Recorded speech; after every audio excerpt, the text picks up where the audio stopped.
నంద్యాల జిల్లా నందికొట్కూరులో జనసేన పార్టీ కమిటీల నిర్మాణ సారథుల సమాచార సేకరణ సమావేశం ఘనంగా జరిగింది.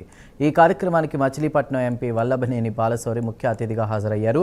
జనసేనాని ఉప ముఖ్యమంత్రి పవన్ కళ్యాణ్ పార్టీని ఒక పెద్ద కుటుంబంగా నిర్మిస్తున్నారని ఆయన ఈ సందర్భంగా స్పష్టం చేశారు. జనసేన కార్యకర్తలకు రాజకీయ అవకాశాలు కల్పిస్తూ పవన్ కళ్యాణ్ నూతన అధ్యాయాన్ని సృష్టిస్తున్నారని అన్నారు.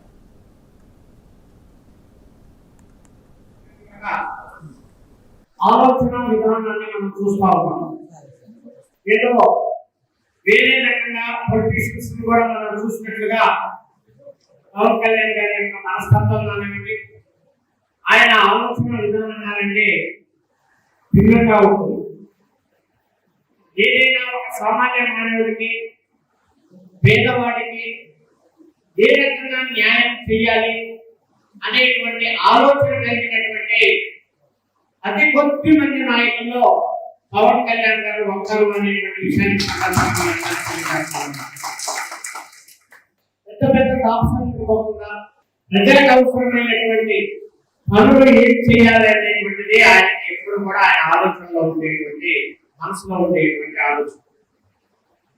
ఆయన తీసుకున్నటువంటి పోర్ట్ఫోలియో చూసినట్లయితే పంచాయతీ రంగం, రూరల్ డెవలప్మెంట్, మంచినీళ్ళు, సమాజానికి ఏ రకంగా శక్తి ఇవ్వాలి,